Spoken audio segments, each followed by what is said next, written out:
ناظرین السلام علیکم ورحمۃ اللہ وبرکاتہ۔ مزید اسلامی ویڈیوز کے لیے ہمارے یوٹیوب چینل اسلامک چینل کو سبسکرائب کیجیے اور بیل آئیکن کو دبائیے، اور ویڈیو اچھی لگے تو لائک اور شیئر لازمی کیجیے۔ الحمد للہ وکفی وسلام علی عباده الذین اصطفی، اما بعد اعوذ باللہ من الشیطان الرجیم، بسم اللہ الرحمن الرحیم، یا ایھا الذین آمنوا قوا انفسکم واہلیکم نارا، وقال النبي صلى الله عليه وسلم طلب العلم فريضة على كل مسلم، صدق الله العظيم وصدق رسوله النبي الكريم، ونحن على ذلك لمن الشاهدين والشاكرين۔ محترم عزیزو دوستو، اللہ تبارک و تعالیٰ کا احسان ہے، اللہ کا انعام ہے کہ اللہ تبارک و تعالیٰ نے دنیا کے اندر جو 18 لاکھ کے قریب مخلوقات پیدا فرمائی، ان تمام مخلوقات کے اندر اگر سب سے اشرف، سب سے اعلیٰ اور سب سے بلند مقام اگر کسی مخلوق کو بنایا ہے تو وہ انسان کو بنایا ہے۔ دیکھ لیجئے انسان کے اندر وہ سارے کے سارے کمالات پائے جاتے ہیں، وہ ساری کی ساری خوبیاں انسان کے اندر پائی جاتی ہے، اور وہ چیزیں انسان کے اندر پائی جاتی ہے کہ جو دوسری مخلوقات کے اندر نہیں۔ غور کر لیجئے تو اللہ تبارک و تعالیٰ نے جو اتنی اعلیٰ سے اعلیٰ مخلوقات پیدا فرمائی،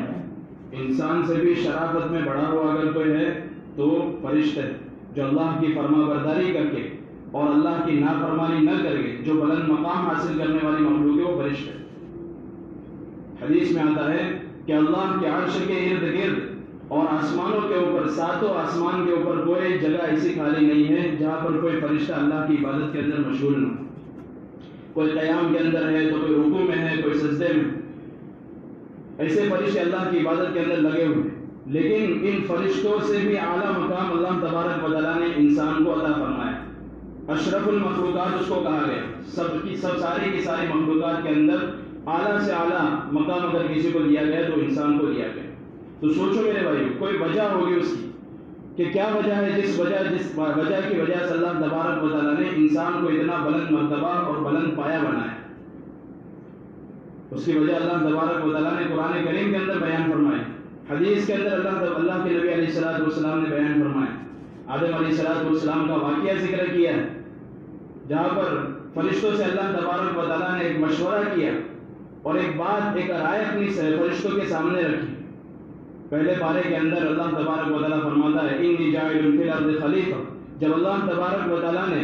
اس ارض کے اوپر، اس زمین کے اوپر اور دنیا کی سرزمین کے اوپر انسان کو بھیجنا چاہا تو فرشتوں کے سامنے اپنی یہ پلاننگ رکھی کہ میں دنیا کے اندر اپنا ایک خلیفہ بنانے والا ہوں، اپنے بندوں کو دنیا کے اندر بھیجنے والا ہوں، اور ایک مخلوق پیدا کرنے والا ہوں جو دنیا کے اندر جا کر کے میری فرما برداری بھی کرے گی اور میری نافرمانی بھی کرے گی، میری مان کر کے میری مرضی کے مطابق دنیا کے اندر زندگی گزارے گی اور میری مرضی کے علاوہ بھی دنیا کے اندر زندگی گزارے گی، جو خیر کے بھی کام کرے گی اور شر کے کام بھی ان سے وجود میں آئیں گے۔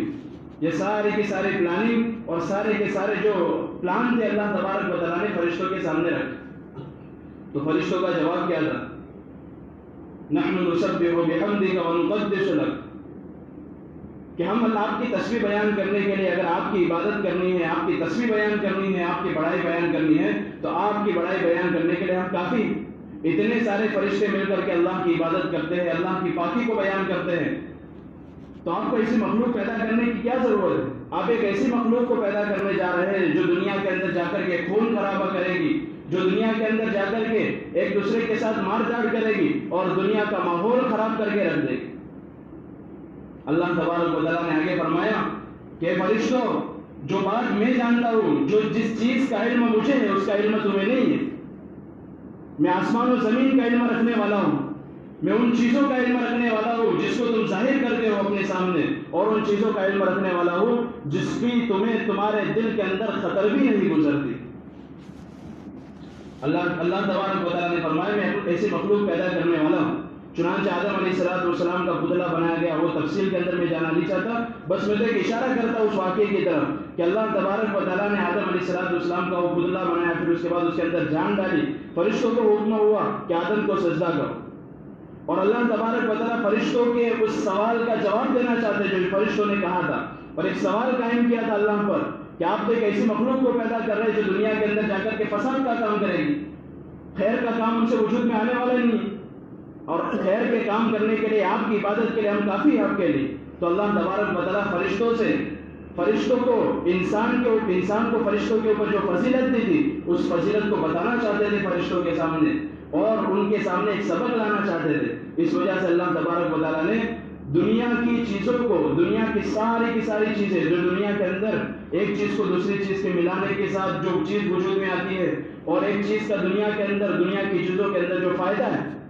جس کو ہم اپنی انگلش لینگویج کے اندر سائنس کہتے ہیں، دنیا کے اندر جو ساری چیزیں، اس چیز کا کیا فائدہ، اس چیز کا کیا فائدہ، اس چیز کو اس چیز کے ساتھ ملا کر یوز کریں گے تو اس کا کیا فائدہ، اسی کو سائنس بولتے ہیں نا۔ تو یہی سائنس اللہ تبارک و تعالیٰ نے آدم علیہ السلام کو سکھائی۔ قرآن کے اندر اللہ تعالیٰ فرماتا ہے کہ ہم نے آدم علیہ السلام کو ساری چیزوں کے نام سکھلا دیے، اور فرشتوں کے سامنے بھی اس کو پیش کیا، فرشتوں کے سامنے بھی سارے کے سارے سائنس اللہ نے رکھی۔ لیکن جب اللہ تبارک و تعالیٰ نے فرشتوں سے کہا کہ ان چیزوں کے نام بتاؤ مجھے، اور اس کے بارے میں مجھے بتاؤ، دنیا کی چیزوں کے بارے میں مجھے واپس بتاؤ تم کہ اس چیز کو کیسے استعمال کیا جاتا ہے، اس چیز کو اس چیز کے ساتھ ملانے کی وجہ سے کیا فائدہ وجود میں آتا ہے، کیا نتیجہ نکلتا ہے۔ تو فرشتوں نے کہا کہ اللہ تیری ذات بڑی ہے، ہم نے تو جو علم ملا ہے، جس لائن کا ہمیں علم ملا ہے، بس ہم اسی کو جانتے ہیں، اس کے بارے میں ہمیں جانکاری نہیں، اس کے بارے میں تو ہی زیادہ جاننے والا ہے۔ فرشتوں نے اللہ کے سامنے عاجزی ظاہر کر دی، لیکن جب آدم علیہ السلام کو حکم ہوا کہ آدم ساری چیزوں کے نام گنائیے، انبئہم باسمائہم، ساری چیزوں کو بتائیے جو ہم نے آپ کو سکھائی، تو آدم علیہ السلام نے ساری چیزوں کے نام بتا دیے جو دنیا کے اندر پیش آنے والے تھے۔ انسان کو اللہ تبارک و تعالیٰ دنیا کے اندر بھیج رہے، ایک پلاننگ کے ساتھ بھیج رہے۔ اب دنیا کے اندر جا کر کے اس کی جو ساری کی ساری ضرورتیں ہیں، وہ ضرورتوں کا سامان بھی اللہ تعالیٰ مہیا کر کے انسان کو دنیا کے اندر بھیج رہے، تاکہ دنیا کے اندر اس کو کسی قسم کی پریشانی پیش نہ آئے، کسی مشکل کے اندر اس کو الجھنا نہ پڑے۔ یہ اللہ سارا انتظام کر کے دنیا کے اندر اپنے بندے کو بھیج رہے۔ یہ اللہ کا بہت بڑا انعام، بہت بڑا احسان ہے۔ تو آگے جو ساری کی ساری چیزوں کا نام بتایا اور سارا کا سارا علم جو اللہ تعالیٰ نے سکھایا تھا، یہی علم ہو بہو آدم علیہ السلام نے اللہ کے سامنے پیش کر دیا کہ علم مجھے دیا گیا ہے۔ یہاں پر مفسرین نے ایک نقطہ لکھا ہے کہ فرشتے چاہے عبادت کے اندر جتنے بھی بڑے ہوئے ہو، جتنے بھی اعلیٰ مقام کے اوپر ہو، فرشتوں کے بارے میں حدیث کے اندر آتا ہے ایک پل کے برابر اللہ کی نافرمانی نہیں کرتے، اور انسان نافرمانیاں بھی کرتا ہے، پورے دن کے اندر اللہ کی نافرمانیاں کرتا ہے، فرما برداری بھی کرتا ہے، تو پھر فرشتے سے بڑا ہوا کیسے ہو گیا، فرشتے سے افضل اور اعلیٰ کیسے ہو گیا؟ تو مفسرین نے نقطہ لکھا ہے کہ اسی علم کی برکت سے، اسی علم کی اہمیت سے جو علم انسان کو ملا ہے، اور جس علم کے حاصل کرنے کا حکم انسان کو دیا گیا ہے، کہ جس علم کی وجہ سے انسان دنیا کے اندر راستہ بھٹکنے سے بچتا ہے، اپنے رب کے راستے سے بھٹکنے سے انسان بچتا ہے، اسی علم کی فضیلت کی وجہ سے انسان کو ایک اعلیٰ مرتبہ اور اعلیٰ مقام دیا گیا ہے۔ اسی وجہ سے حدیث کے اندر بیان فرمایا گیا طلب العلم فریضۃ علی کل مسلم، ہر مسلمان کے اوپر علم کا حاصل کرنا اور علم کو جاننا، علم کے مطابق زندگی گزارنا فرض ہے، فرض، سنت نہیں کہا، ضروری نہیں کہا، واجب نہیں کہا، فرض کہا گیا ہے، فرض عین۔ علماء نے لکھا علم کا حاصل کرنا ہر مسلمان کے لیے، مسلمان بالغ ہو، عاقل ہو، مرد ہو، عورت ہو، بچہ ہو، بوڑھا ہو، ہر ایک کے لیے علم کا حاصل کرنا ضروری ہے۔ دنیا کی چیزوں کے اندر، دنیا کی اس کی لائف کے اندر، اس کی زندگی کے اندر جو چیزیں اس کو پیش آنے والی ہیں، جس راستے سے اس کو گزرنا ہے، ان تمام راستوں کے متعلق جو علم ہے، قرآن اور حدیث کا جو علم ہے، دین کا جو علم ہے، اس کی زندگی کے اندر ہونا ضروری ہے۔ انسان دنیا کی زندگی کے اندر کاروبار کر رہا ہے، اپنی زندگی کے اندر، اپنی لائف کے اندر وہ کسی چھوٹا موٹا کام کے اندر لگا ہوا ہے، تو اس چھوٹے موٹے کام کے متعلق بھی جو علم ہے، اس سے متعلق دینی جو مسائل ہے، ان مسائل کا حاصل کرنا اور اس کے مطابق اس کے اوپر عمل کرنا ضروری ہے، ورنہ انسان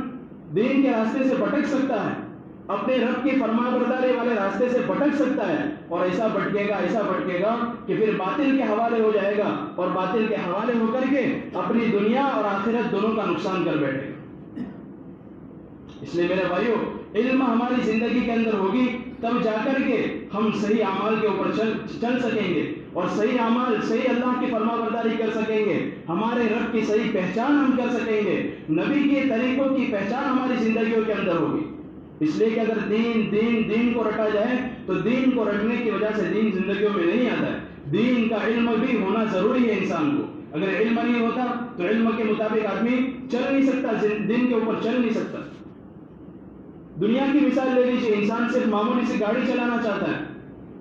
تو اس کا بھی علم حاصل کرنا اس کو ضروری ہے، اس کی نالج حاصل کرنا ضروری ہے کہ بھئی گاڑی کو کیسے چلایا جاتا ہے، کیسے اس کو ہینڈل کیا جاتا ہے، اسٹیئرنگ کو کیسے کنٹرول کیا جاتا ہے۔ یہ ساری چیزیں اس کو اپنے ذہن کے اندر بٹھانی پڑتی ہے، تب جا کر کے وہ آدمی ڈرائیور بنتا ہے۔ اتنی بڑی آخرت کا ہم سودا کرنے جا رہے ہیں اور آخرت کے اندر کامیابی کو حاصل کرنا چاہ رہے ہیں، اور دنیا کے اندر لا علم اور لاپرواہ ہو کر کے زندگی گزاریں گے، بے دین ہو کر کے زندگی گزاریں گے، تو میرے بھائیوں کیسے آخرت کی زندگی ہماری بنے گی؟ آخرت ہماری کیسے سنور سکے گی؟ علماء نے کتابوں کے اندر لکھا ہے کہ آدمی جب دنیا کے اندر قدم رکھتا ہے، دنیا کے اندر وجود لیتا ہے، اس وجود لینے سے پہلے علم کا مرحلہ شروع ہو جاتا ہے انسان کا۔ یہ نہیں کہ بچہ زندگی کے اندر آئے گا، 5 سال کا ہوگا، اس کے بعد اس کی تعلیم شروع ہوگی۔ اور آج کے زمانے کے اندر افسوس کے ساتھ یہ بات کہی جا رہی ہے کہ پہلے ہمارے زمانے کے اندر یہ مکتب، یہ مدرسے اور دین کی تعلیموں کا نظام نہیں تھا، جس کی وجہ سے آج لوگ بڑے ہو گئے، عمر کے اندر بڑی عمریں ہو گئی، تو آج کے زمانے کے اندر علم حاصل کرنے سے، دین کی باتوں کو حاصل کرنے سے، دین کے مسائل علماء سے پوچھنے کے اندر شرم محسوس کرتے ہیں۔ آدمی کو اللہ تعالیٰ نے مال دیا ہے، عزت دی ہے، دولت دی ہے، تو دولت اس کی لائن کی دولت ہے، اس کے میدان کی اس کی دولت ہے، اس کے میدان کی اس کی عزت ہے۔ لیکن اللہ کے ہاں کامیاب ہونا انسان چاہتا ہے، آخرت کے اندر کامیاب ہونا چاہتا ہے، تو اسے دین کے لائن کی نالج اور دین کے لائن کے اوپر اس کا عمل ہونا ضروری ہے۔ محتاج بننا پڑے گا اس کو۔ جو دین کے جانکار ہیں، دین کے اوپر چلنے والے ہیں، دین کے پیروکار ہیں، ان کے پاس ان کو جانا پڑے گا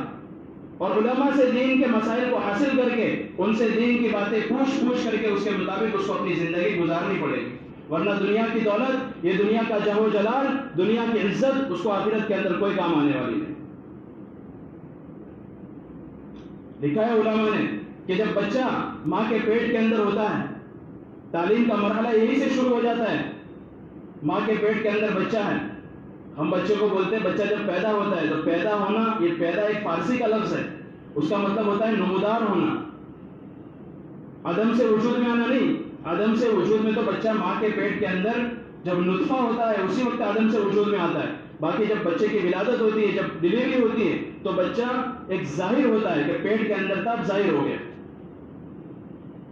تو باہر آنے کے بعد اس کا تعلیمی مرحلہ شروع نہیں ہوتا۔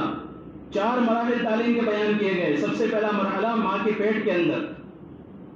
کہ جب ماں کے پیٹ کے اندر بچہ پل رہا ہوتا ہے تو گھر کا ماحول جیسا ہوگا، ماں کی دینداری جیسی ہوگی، باپ کی جیسی دینداری ہوگی، اس دینداری کے مطابق بچہ ماں کے پیٹ کے اندر پلے گا اور تربیت پائے گا۔ اگر ماں دیندار ہے، ماں نماز کی پابند ہے،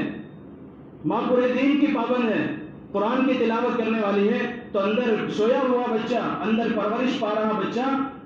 صحیح تربیت پائے گا، صحیح دیندار بنے گا، دنیا کی زندگی کے اندر آ کر کے وہ دین کے اوپر چلنے والا بنے گا۔ لیکن اگر افسوس کہ ہمارے گھروں کے اندر ماحول نہیں ہے، ہمارے گھر کی عورتیں اگر دیندار نہیں ہیں، گھر کی عورتیں اگر نماز پڑھنے والی نہیں ہیں، تو پھر بچہ پیدا ہونے کے بعد پھر اس کو صحیح راستے کے اوپر لگانا، چاہے مدرسے کے اندر اس کو پڑھایا جائے، لیکن چونکہ پہلا مرحلہ اس کا کمزور رہ گیا ہے، اس وجہ سے دوسرے مرحلے کے اندر مشکلات آئے گی۔ اس لیے سب سے پہلے ہمیں جو فکر کرنی ہے، ہمارے گھر کے ماحول کی ہمیں فکر کرنی کہ بھئی ہمارے گھر کے ماحول کے اندر ہماری عورتوں کے اندر دین آئے، ہماری عورتیں نمازی بنیں، ہماری عورتوں کے اندر دین کے موٹے موٹے مسائل کو جاننے والی ہو، تاکہ اپنے بچوں کی صحیح تربیت کر سکے۔ یہ پہلا مرحلہ ہوا۔ دوسرا مرحلہ جب بچہ پیدا ہوتا ہے، یہ پہلے مرحلے کو شیر خارگی کا زمانہ کہتے ہیں، یعنی جب بچہ پیدا ہوتا ہے، پیدا ہونے کے بعد جب ماں کا دودھ پیتا ہے، تو اس وقت ساری ماں اور باپ جو ہوتے ہیں اس کی ساری ایکٹیویٹیز کو بچہ کیچ اپ کرتا ہے کہ میرے ماں باپ کیا کر رہے ہیں، چاہے بولنے کی اور سمجھنے کی اس کے پاس سوجھ نہیں ہوتی، لیکن اللہ نے اتنا احساس تو بچے کے دماغ کے اندر ڈالا ہوتا ہے کہ ساری چیزوں کو کیچ اپ کرتا ہے اور اس کے مطابق پھر اپنی ذہنیت اپنے مائنڈ سیٹ کو سیٹ کرتا ہے. اس لیے اگر ہمارے گھروں کے اندر چھوٹے بچے ہیں تو ان چھوٹے بچوں کے سامنے ہم یہ نہ سمجھے کہ ہماری چھوٹی موٹی حرکتوں کی وجہ سے بچے نہیں سمجھتے. شعور دیا اللہ نے ان کو، وہ ساری چیزوں کو کیچ اپ کرتے. اس لیے ہمیں اپنے آپ کو سب سے پہلے اپنے بچوں کی تربیت سے پہلے اپنے آپ کو سدھارنا پڑے گا، دین کے اوپر اپنے آپ کو ڈالنا پڑے گا. دوسرے مرحلے کے اندر جو دوسرا مرحلہ بچے کا شروع ہوتا ہے وہ بچپن کا زمانہ ہے. بچہ 5 سال کا ہو گیا، 6 سال کا ہو گیا. آج ماں باپ اس کی فکر تو کرتے ہیں کہ ہمارا بچہ کسی اعلیٰ سے اعلیٰ اسکول کے اندر چلا جائے اور وہاں جا کر کے دنیا کی اعلیٰ سے اعلیٰ تعلیم حاصل کرے. ارے کراؤ اپنے بچوں کو اعلیٰ سے اعلیٰ تعلیم حاصل کراؤ، اچھی سے اچھی اسکول کے اندر پڑھاؤ، مہنگے سے مہنگے اسکول کے اندر پڑھاؤ، ڈاکٹر بناؤ، انجینئر بناؤ. آج ملت کو اور قوم کو ضرورت ہے ایسے ڈاکٹروں کی، ایسے انجینئروں کی ضرورت ہے، اور ایسے دنیا کی تعلیم یافتہ پروفیسرز کی ضرورت ہے جو امت کو صحیح راستہ دکھا سکے، امت کو صحیح راہ پر لے کر کے دین اور دنیا کا صحیح راستہ ان کو دکھا سکے. لیکن بچے کو ڈاکٹر تو بنا دیا، انجینئر تو بنا دیا، دنیا کی اعلیٰ سے اعلیٰ تعلیم بھی اس کو دے دی، لیکن دین کی تعلیم اس کے پاس نہیں ہے، نمازوں کی پابندی اس کی زندگی کے اندر نہیں ہے. سب سے پہلے اس کی زندگی سے برکت اڑ جائے گی، سب سے پہلے اس کی خود کی زندگی سے برکت اڑ جائے گی. اور جب دینداری زندگی کے اندر نہیں ہوگی میرے بھائیوں تو پھر آخرت کا معاملہ پورا تاریخ ہو جائے گا اس کے لیے. اس کے دل کے اندر پھر خدمت کے جذبات، قوم اور ملت کی خدمت کے جذبات کیسے پیدا ہوں گے؟ تم نے دینداری تو اس کو سکھائی نہیں، اس کو دنیا داری کے اندر بہت آگے بڑھایا. میرا بچہ MBBS کرے، MD کرے، سارے سب کچھ حدیں پار کروا دی، لیکن دین کے بارے میں اس کو بچے کو نماز نہیں سکھائی، قرآن کی 1-2 سورتیں اس کو نہیں سکھائی. اس کو یہ نہیں بتایا گیا کہ ماں باپ کی فرما برداری کیا ہے، ماں باپ کے کیا حقوق ہیں. تو یہ بچہ ڈاکٹر تو بنے گا، انجینئر تو بنے گا، دنیا کا سب سے بڑا پروفیسر بنے گا، لیکن ماں باپ کا ایک اچھا بچہ اور اچھا بیٹا اور سپوت نہیں بن سکے گا. اس لیے میرے بھائیو بہت ضرورت ہے دین کی تعلیم کی. آج کے زمانے کے اندر دین کی تعلیم سے بہت لاپرواہی کری جا رہی ہے. اس دوسرے مرحلے کے اندر اپنے بچوں کو اپنے مکتب کی تعلیم کے اندر ڈالے. اللہ کا لاکھ لاکھ شکر ہے ہر مسجد کے اندر مکتب قائم اور مکتب کی تعلیم بچوں کو دی جا رہی ہے. بچوں کو دن اور رات کے اندر پڑھایا جا رہا ہے، صبح شام بچوں کی تعلیم کا انتظام کیا گیا ہے. اگر کسی مسجد کے اندر نہیں ہے تو اس کا انتظام کیا جائے. یہ اہل محلہ کی ذمہ داری. اللہ تبارک و تعالیٰ نے قوم کے بنانے کی ذمہ داری قوم کے اوپر ڈالی ہے کہ قوم ہی قوم کو سنوارے اور قوم ہی قوم کی اصلاح کی فکر کرے. اگر اللہ تبارک و تعالیٰ اس ذمہ داری کو اپنے اوپر لے لے کہ قوم کے بنانے کی ذمہ داری اللہ ہے تو پھر عذاب اور طوفان کے علاوہ دنیا کے اندر کچھ نہیں ہوگا. اس لیے کہ دنیا کے اندر آج جو اللہ کی نافرمانیاں کی جا رہی ہے، آج قومیں جو زوال کے اندر گئی ہیں اپنی لا علمی کی وجہ سے اور غفلت اور لاپرواہی کی وجہ سے اور اللہ کی نافرمانی کی وجہ سے جو زوال کے اندر گئی ہے، اللہ کا عذاب بہت قریب ہے قوم کے اوپر. لیکن شکر منائیے کہ اللہ تبارک و تعالیٰ کچھ اپنے بندوں کے ذریعے سے، اپنے نیک بندوں کے ذریعے سے اس دنیا کو چلا رہا ہے، جو دنیا کے اندر رہ کر کے اپنے خود کی ذاتی اصلاح کی بھی فکر کر رہے ہیں اور قوم کی اصلاح کی بھی فکر کر رہے ہیں. تو میرے بھائیوں، یہ دوسرا مرحلہ میں نے بتایا. اس کے بعد تیسرا مرحلہ جو انسان کا آتا ہے تعلیم کا، وہ مدارس اسلامیہ کا ہے. بچہ مکتب کے اندر تعلیم حاصل کر چکا، ابتدائی تعلیم اس نے حاصل کر لی. اس کے بعد جو ہمارے بڑے بڑے مدارس چلتے ہیں، مدارس عربیہ، اس کے اندر بچے جا کر کے دین، قرآن اور حدیث کا علم حاصل کرتے ہیں. اور دین کا جو دار و مدار جس فقہ کے اوپر ہے، جس کے مطابق ہم اپنی نمازوں کو صحیح کرتے ہیں کہ بھائی نماز کے اندر اگر یہ مسئلہ ہو گیا، یہ چیز چھوٹ گئی، وہ چیز ہم نے زیادہ پڑھ لی تو کیا حکم ہے. یہ سارے کے سارے مسائل ہمارے مدارس اسلامیہ کے اندر پڑھائے جاتے ہیں. لیکن مدارس اسلامیہ کی تعلیم یہ فرض عین نہیں ہے، بلکہ فرض کفایہ ہے. علماء نے لکھا ہے فرض کفایہ ہے کہ پورے محلے کی فرض کفایہ کا حکم یہ ہوتا ہے کہ پورے محلے کے اوپر، پوری بستی کے اوپر سب سے پہلے تو فرض لازم ہوتا ہے. لیکن بستی کے کچھ لوگ کھڑے ہوتے ہیں، کچھ فکر مند لوگ کھڑے ہوتے ہیں اور اس فرض کو ادا کرنے کی کوشش کرتے ہیں، تو پھر ساری بستی کے اوپر سے وہ قرض ساکت ہو جاتا ہے، فرض ساکت ہو جاتا ہے. لیکن جو لوگ کھڑے ہوئے اللہ تبارک و تعالیٰ اس کا جو اجر ہوتا ہے، اس کا جو ثواب ہوتا ہے، ان لوگوں کو عطا فرماتا ہے۔ تو یہ مدارس اسلامیہ کی تعلیم ہے تیسرا مرحلہ، کہ اس کے اندر ہمارے بچے جائیں گے، پڑھیں گے، عالم اور حافظ بنیں گے، دین کا صحیح علم حاصل کریں گے، تو آ کر کے اپنی قوم کے اندر، اپنی بستی کے اندر آ کر کے محنت کریں گے اور دینداری کا وجود بستی کے اندر پیدا کریں گے۔ یہاں تک انسان کو چھوڑ نہیں دیا گیا، بلکہ آگے بھی چوتھا بھی مرحلہ ہے۔ انسان یہ نہ سمجھے کہ میں تو بڑا ہو گیا، میری عمر 25 30 سال 35 45 سال ہو گئی، اب میرے لیے تو کوئی چانس، کوئی موقع نہیں۔ اللہ تبارک و تعالیٰ نے ہر طرح کے اسباب اور ہر طرح کے وسائل انسان کے لیے رکھے۔ اللہ اربوں خربوں رحمت نازل فرمائے حضرت الیاس صاحب رحمۃ اللہ علیہ کی قبر مبارک پر، کہ اللہ کی طرف سے ان کو ایک الہام ہوا، اللہ تبارک و تعالیٰ کی طرف سے ان کے دل کے اندر ایک بات ڈالی گئی۔ الیاس صاحب رحمۃ اللہ علیہ نے اس کام کو شروع فرمایا۔ کیا مقصد تھا حضرت کا اس کام کو لے کر کے چلنے کا؟ یہی جو بڑے بڑے لوگ ہیں کہ جو اپنی مدارس کی تعلیم کے اندر وہ شریک نہیں ہوئے اور دین کا علم حاصل نہیں کر سکے، وہ اللہ کے راستے میں نکل کر کے اپنے گھر بار کو چھوڑ کر کے جماعتوں کے اندر جائے اور وہاں پر جا کر کے دین کا موٹا موٹا علم حاصل کرے، کہ جس کی وجہ سے وہ اپنی زندگی کو اللہ کی مرضی کے مطابق گزار سکے، تاکہ ان کی آخرت بھی بن جائے اور ان کی دنیا بھی سنور جائے۔ آخر میں ایک واقعہ بیان کرتا ہوں، اس واقعے کے ذریعے سے ہمیں پتہ چلے گا کہ سب سے پہلے ہماری زندگیوں کے اندر دین کا ہونا کتنا ضروری ہے۔ آج ہم اپنے بچوں کے بارے میں شکایت کرتے ہیں کہ مولوی صاحب میرا بچہ مانتا نہیں میری بات، میری فرما برداری نہیں کرتا، میرا بچہ مجھ کو سامنے بولتا ہے۔ ہونے ہی ہے یہ ساری چیزیں پیدا ہونی ہیں امت کے اندر، اس لیے کہ جو تربیت دینے کا حق تھا ایک باپ کے اوپر اپنے بچے کو، وہ تربیت کا حق ہم نے ادا نہیں کی۔ ہم نے بس یہی سمجھا کہ میں پڑھا ہوا نہیں، میں پڑھا لکھا نہیں ہوں، میرا بچہ کم از کم پڑھ لکھ کر کے ایک عالم بن جاوے یا پھر دیندار بن جاوے۔ ہم یہ سوچتے ہیں آج کل، ہماری مینٹلٹی ہی بنی ہوئی ہے کہ میں پڑھا لکھا نہیں ہوں، مجھے اب ضرورت نہیں ہے۔ نہیں، سب سے پہلے ہمیں ضرورت ہے۔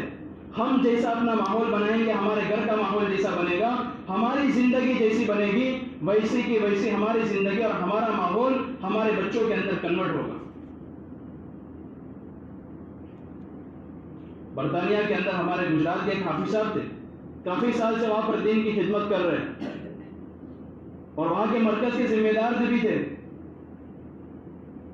انہوں نے اپنی مسجد کے اندر اور اپنے مرکز کے اندر ایک نظام بنا رکھا تھا، مدرسہ کھول رکھا تھا کہ جو بھی بچہ یہاں پر داخلہ لینے کے لیے آئے گا اور جو باپ اپنے بچے کو لے کر آئے گا، اس کے لیے ایک شرط ہے،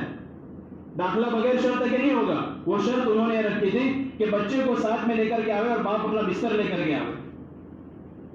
بچے کو یہاں پر داخل کر کے باپ 4 مہینے کے لیے جماعت کے اندر نکلے۔ وہاں کے علماء نے اشکال کیا کہ حضرت آپ نے کیا شرط لگائی، بڑی کڑی شرط ہے۔ اب بچے کا جس دن داخلہ ہونا ہے، ہو سکتا ہے باپ کے لیے کوئی پریشانیاں ہو، کوئی مشکلیں ہو، اس وقت وہ مینیج نہ کر سکتا اس وقت، اور اسی وقت آپ اس کو جماعت کے اندر نکال دیں، بڑی کڑی شرط ہے۔ دانشور علماء کرام نے وہاں پر اشکال کیا، اعتراض کیا، تو حضرت نے فرمایا کہ آپ کا اشکال بجا ہے، لیکن میں جو اس سے چاہتا ہوں کہ بچہ یہاں پر مہینے کے اندر ہم نے جو اس کا نظام بنایا ہے کہ 1 مہینہ یہاں پر بچہ تعلیم حاصل کرے گا اور مہینے کے اندر اس کو 3 دن کی چھٹی دی جائے گی۔ جب بچہ 3 دن کے لیے گھر جائے گا اور گھر کے اندر چونکہ ماں باپ کا نمازوں کا ماحول نہیں ہے، دینداری کا ماحول نہیں ہے اور لاپرواہی کا گھروں کے اندر ماحول ہے، یہ بچہ پورے مہینے کے اندر جو اس کا ماحول بنا ہے دینداری کا سارا گھر جا کر کے بیکار ہو جائے۔ واپس بچہ آئے گا مدرسے کے اندر 3 دن کی چھٹی گزار کر، پھر سے ہم اس کے اوپر محنت کریں گے، لیکن پھر سے اس کا وہی ماحول بنے گا، لیکن پھر گھر جا کر کے اپنے سارے ماحول کے اوپر پانی پھیر دے گا۔ کیا نتیجہ رہے گا ہماری محنت کا؟ وہاں کے علماء نے بھی مانا کہ نہیں، آپ کی شرط بجا ہے، آپ اپنی شرط پر ہمیشہ قائم رہیے۔ تو میرے بھائیوں، ہمارے لیے سب سے پہلے ضروری ہے کہ اگر ہم اپنے اولاد کو صحیح تعلیم دینا چاہتے ہیں، ان کی صحیح تربیت کرنا چاہتے ہیں، تو سب سے پہلے اپنی دینی تربیت کریں، اپنی زندگیوں کے اندر دین لانے کی فکر کریں۔ اس لیے کہ اگر ہماری زندگی ماحول کے اوپر نہیں ہوگی، ہماری زندگی اگر دین کے اوپر نہیں ہوگی، دینداری والا ماحول ہمارے گھروں کے اندر نہیں ہوگا، ہماری اپنی زندگی کے اندر نہیں ہوگا، تو میرے بھائیوں پھر بچوں سے امید نہیں لگائی جا سکتی۔ آج بچوں سے اگر یہی جو بچوں کے حالات جو آج ہمارے سامنے پیش آ رہے ہیں، بچے ماں باپ کو سامنے بول رہے ہیں، ماں باپ کی نافرمانیاں کر رہے ہیں، اور ماں باپ کو چھوڑ کر کے پتہ نہیں کس کس عاشق سے اپنے دل لگا رہے ہیں، اور ماں باپ کے گھر چھوڑ کر کے جا رہے ہیں۔ یہ سارے کے سارے حالات پیش آنے، اس لیے کہ ہمارے اوپر جو حق تھا اولاد کا، وہ حق ہم نے ادا نہیں کیا۔ اس وجہ سے سنو، اولاد بھی ہمارا حق ادا نہیں کرے۔ اگر ہمیں چاہتے ہیں کہ اولاد ہمارا حق ادا کرے، ہماری فرما برداری کرے، ہمارا کہنا مانے اور ہمارے مطابق چلے، تو پھر سب سے پہلے ہمیں اولاد کا حق ادا کرنا پڑے گا۔ وقت زیادہ ہو رہا ہے، مختصر سا بتا دوں۔ حضرت عمر رضی اللہ تعالیٰ عنہ نے فرمایا تھا، جب ایک شخص حضرت عمر رضی اللہ تعالیٰ عنہ کے پاس آیا اور یہ شکایت کی کہ میرا بچہ میری بات نہیں مان رہا، تو حضرت نے اس کے بچے کو بلایا کہ بھئی تو اپنے باپ کی بات نہیں مان رہا، کیا وجہ ہے؟ کہ ہاں میرا باپ سچ کہہ رہا ہے کہ میں اس کی بات نہیں مانتا، اس کا کہنا نہیں مانتا۔ لیکن حضرت عمر نے فرمایا، بتا کیوں نہیں مانتا تو اس بچے نے بے باک حضرت عمر رضی اللہ تعالیٰ عنہ کے سامنے کہا کہ امیر المومنین، ذرا مجھے یہ بتا دیجئے کہ صرف باپ کے ہی اولاد کے اوپر حق ہے یا اولاد کے بھی باپ کے اوپر کچھ حق ہے؟ تو حضرت عمر رضی اللہ تعالیٰ عنہ نے فرمایا کہ اولاد کے بھی باپ کے اوپر کچھ حقوق ہے۔ 3 حقوق حضرت عمر رضی اللہ تعالیٰ عنہ نے ارشاد فرمایا۔ سب سے پہلا حق فرمایا ایلتقى امہ، کہ سب سے پہلے آدمی جب شادی کا ارادہ کرے، باپ جب شادی کا ارادہ کرے تو اس بچے کی ماں کو یعنی اپنی بیوی کو نیک گھرانے سے لے کر کے آوے، نیک بیوی لے کر کے آوے، تاکہ بیوی نیک ہوگی، بیوی کی زندگی کے اندر دینداری ہوگی تو بچہ جو پیٹ کے اندر پلے گا، ماں کی کوکھ سے جو بچہ پیدا ہوگا وہ دیندار پیدا ہوگا، ماحول کے اندر بچہ پلے گا۔ دوسری چیز حضرت عمر رضی اللہ تعالیٰ عنہ نے فرمائی کہ بچے کا نام صحیح رکھے۔ حدیث کے اندر آتا ہے لِكُلِّ اسْمٍ حَظَّهُ، ہر نام کے لیے اس کا حصہ ہوتا ہے، جیسا بچے کا نام ہوتا ہے اس کے نام کے مطابق اس کی ذات کے اوپر اثر پڑتا ہے۔ اور تیسرا حق حضرت عمر رضی اللہ تعالیٰ عنہ نے ارشاد فرمایا کہ جب بچہ بڑا ہو جاوے، پڑھنے لکھنے اور سمجھنے کے قابل ہو جاوے تو اس کو صحیح طریقہ تعلیم کرے، اس کی صحیح تربیت کرے۔ بعد میں وہ بچہ کہہ رہا ہے کہ ان 3 حقوق میں سے کوئی حق میرے باپ نے مجھے نہیں دیا۔ جب بچے کا یہ جواب حضرت عمر رضی اللہ تعالیٰ عنہ نے سنا تو اتنا غصے ہوئے اور اس باپ سے فرمایا کہ جا، تجھے بھی شکایت کرنے کا کوئی حق نہیں ہے، تو ان 3 حقوق کو اپنے بجا لا اور یہ 3 حقوق اپنے بیٹے کو دے، تب جا کر کے پھر مجھے شکایت کرنے کے لیے آنا میرے پاس۔ اس لیے میرے بھائیوں، بہت ضروری ہے آج کے زمانے کے اندر ہم اپنی دینی تربیت کریں۔ جو بھی ہمارے پاس وسیلہ ہو، جو بھی راستہ ہو، اس راستے کے اندر لگ کر کے اپنے آپ کو لگا کر کے سب سے پہلے ہم اپنی تربیت کریں، دینی تربیت کریں، اپنی زندگیوں کے اندر دین لانے کی فکر کریں۔ آج مساجد کے اندر ماحول بنایا جاتا ہے قرآن کے صحیح کرنے کا، قرآن کی فکر کا، لیکن میرے بھائیوں ہم اس کو معمولی سمجھتے ہیں کہ بھئی ہمیں تو نماز آتی ہے۔ ارے ذرا سوچیں، علماء کے سامنے اپنی نماز کو پیش کرے، اپنی نماز کو رکھے، سورتیں سناوے ان کو، اپنی سورہ فاتحہ ان کو سناوے، تحیات کو سناوے، کیا ہماری نماز صحیح یا پھر ہمارا ایسا ہی وقت ضائع ہو رہا ہے؟ آدمی جب نماز پڑھ رہا ہے تو نماز صحیح پڑھے، جب صحیح پڑھے گا تو نماز قبول ہوگی، تب جا کر کے اس کے ذمے سے فریضہ اترے گا۔ فقہ کی کتابیں اٹھا کر کے دیکھ لو، اگر آدمی نے نماز کے اندر غلطی کری تو نماز کے اندر غلطی کرنے کی وجہ سے ایک لفظ آگے پیچھے ہونے کی وجہ سے اس کی نماز فاسد ہو جاتی ہے، وہ نماز اس کو دوبارہ پڑھنی پڑے گی، اس کے ذمے میں قرض باقی رہ جائے گا جو اس کو ادا کرنا پڑے گا اپنی زندگی کے اندر۔ اگر نہیں ادا کیا تو پھر آخرت کے اندر اس کا حساب اس کو دینا پڑے گا نمازوں کا۔